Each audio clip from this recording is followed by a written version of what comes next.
Selamat pagi anak-anak, bagaimana kabar kalian? Sehat? Nah, baik anak-anak, sebelum kita melaksanakan aktivitas kegiatan belajar mengajar kita pada pagi hari ini, dan sebelumnya siapa yang hadir pada pagi hari ini? Nah, baik, sebelum kita melanjutkan materi kita, siapa yang membawa kita ke dalam doa? Ya, silakan. Doa dimulai. Doa selesai. Nah, baik anak, sebelum kita melanjutkannya, Bapak harap dalam proses belajar mengajar kita pada pagi hari ini, agar anak-anak mohon menjaga kedisiplinannya, ketertibannya dalam melaksanakan proses belajar pada pagi hari ini.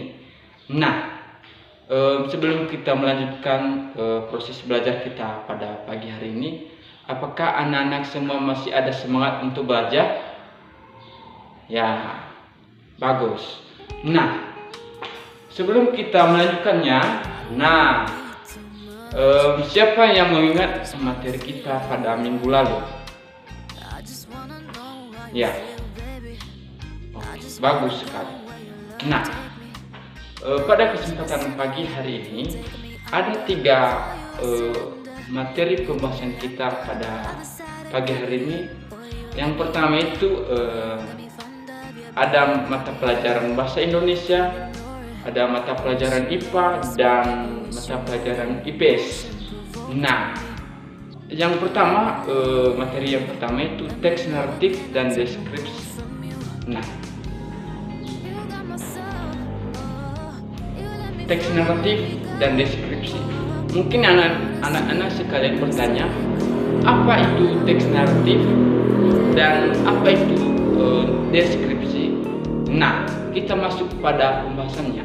Yang pertama itu teks naratif.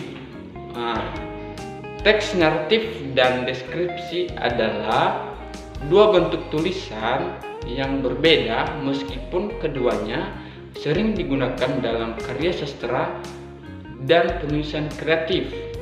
Nah, teks naratif adalah tulisan yang menceritakan suatu peristiwa atau cerita. Teks ini biasanya memiliki struktur yang jelas, yaitu orientasi, komplikasi, dan resolusi. Nah, apa itu komplikasi, orientasi, dan resolusi? Nah, orientasi yaitu memperkenalkan latar atau karakter dan situasi. Dan apa itu komplikasi? Yaitu munculnya konflik atau masalah yang dihadapi oleh karakter. Nah, mungkin anak-anak bertanya, apa itu juga resolusi? Nah, resolusi yaitu penyelesaian dari konflik atau masalah tersebut. Contohnya teks naratif atau cerita pendek. Nah, itu contohnya ya. Dan deskripsi, teks deskripsi adalah, teks deskripsi adalah tulisan yang menggambarkan suatu objek, tempat atau pengalaman dengan detail dan jelas sehingga pembaca dapat membayangkan apa saja yang sedang dijelaskan. Nah, anak-anak, ada juga ciri-ciri teks deskripsi seperti fokus pada penginderaan atau penglihatan, pendengaran atau penciuman, perabaan dan pengecapan, gaya bahasa yang mampu membangkitkan imajinasi. Nah, ada juga contoh teks deskripsi tentang sebuah pantai, suasana, sebuah festival atau penampilan seseorang. Nah, ada juga perbedaan utamanya dari teks naratif dan deskripsi. Yang pertama itu teks naratif berfokus pada cerita dan perkembangan plot, sedangkan teks deskripsi menekankan pada penggambaran dan detail. Nah, struktur teks naratif memiliki struktur yang jelas atau sering disebut dengan orientasi, komplikasi, dan resolusi. Nah, sedangkan teks deskripsi lebih bebas dari penyajian detail. Nah, keduanya penting dalam penulisan kreatif dan dapat saling melengkapi untuk menciptakan pengalaman membaca yang lebih kaya. Nah, mungkin anak-anak bertanya, Pak, apa itu kegiatan dalam teks naratif dan deskripsi? Nah, ada 3 contoh yang dia paparkan tadi, di mana yang pertama itu orientasi, yang kedua komplikasi, dan yang ketiga itu resolusi. Nah, kita tahu tadi bahwa orientasi yaitu memperkenalkan latar karakter dan situasi. Nah, apa itu komplikasi? Komplikasi yaitu munculnya konflik atau masalah yang dihadapi oleh karakter. Nah, mungkin si Fidel contohnya bertanya, Pak, apa itu resolusi? Nah, resolusi adalah penyelesaian dari konflik atau masalah tersebut. Nah, mungkin itu kegiatan yang pertama. Kita masuk pada kegiatan yang kedua. Dan sebelum kita melanjutkan, apakah anak-anak semua paham tentang materi kita pada pagi hari ini?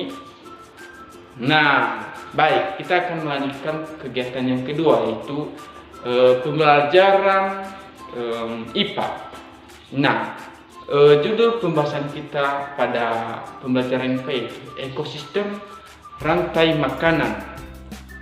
Nah, mungkin anak-anak bertanya, apa itu ekosistem rantai makanan?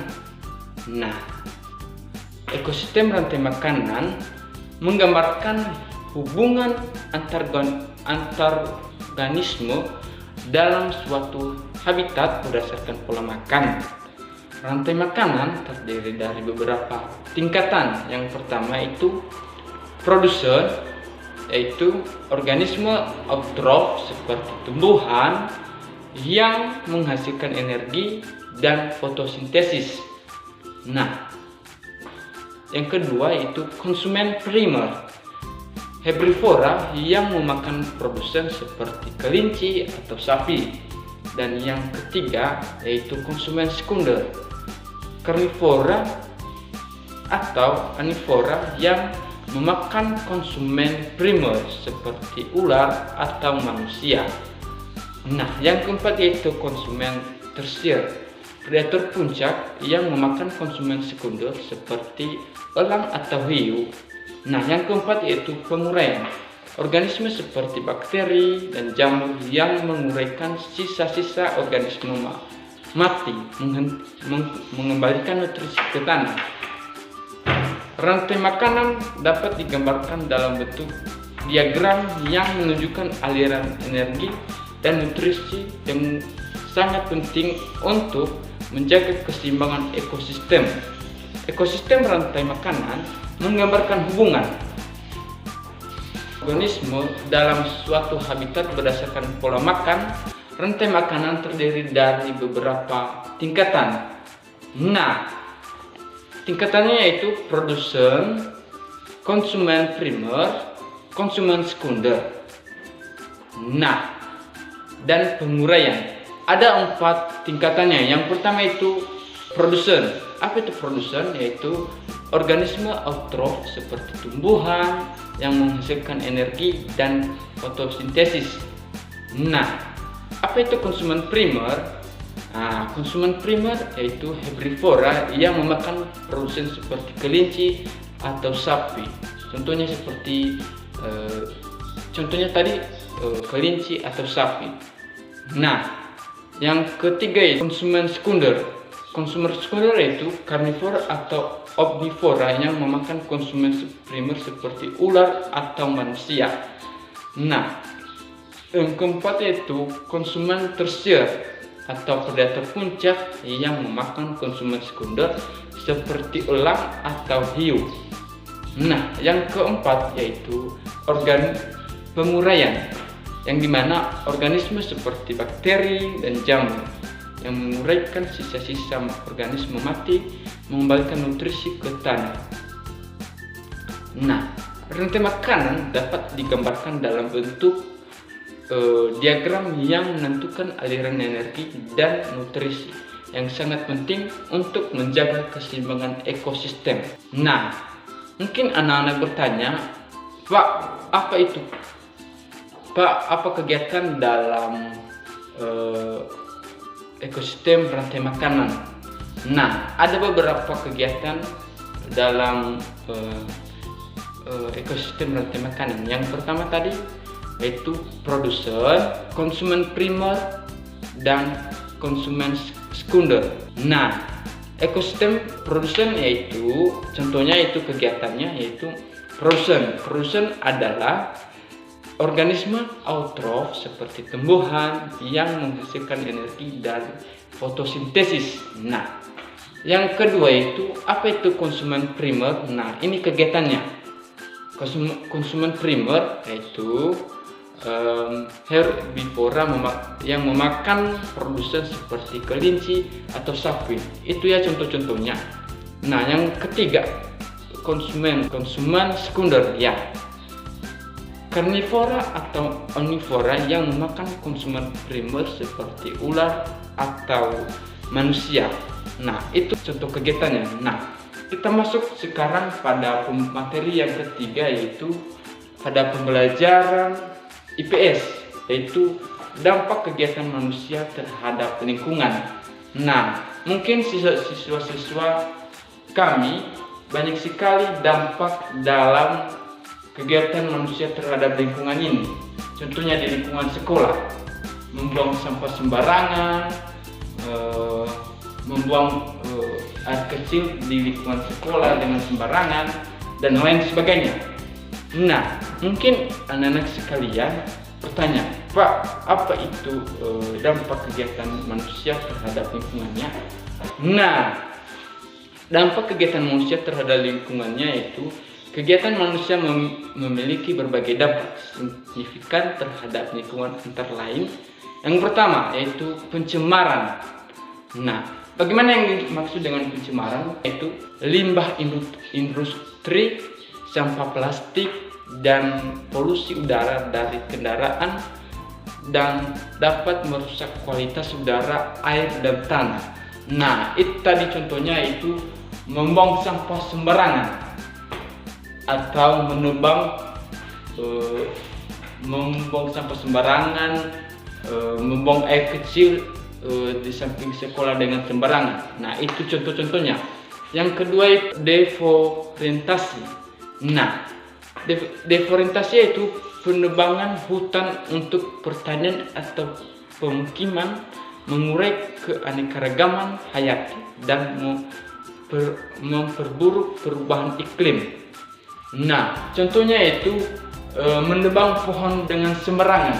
Contohnya Bapak si James menebang pohon di kebunnya si sekte contohnya. Nah, Bapak James menebang pohon dengan sembarangan sehingga menyebabkan hutan itu tidak bagus dan tidak terawat. Nah, itu contohnya. Nah, yang ketiga itu perubahan iklim. Nah, perubahan iklim memisi gas rumah kaca atau aktivitas manusia seperti pembakaran fosil menyebabkan pemanasan global dan cuaca ekstrim. Nah, yang penggunaan sumber daya alam, ekosistem berlebihan terhadap sumber daya seperti air, mineral, dan energi dapat mengakibatkan kelangkaan dan kerusakan ekosistem. Nah, yang keempat yaitu urbanisasi. Nah, apa itu urbanisasi? Yaitu peluasan kota seringkali menghancurkan habitat alami dan meningkatkan polusi. Nah, yang kelima yaitu spesies invasif, yaitu pengelaman spesies asing oleh manusia dapat mengancam ekosistem lokal dan menyebabkan penurunan spesies asli.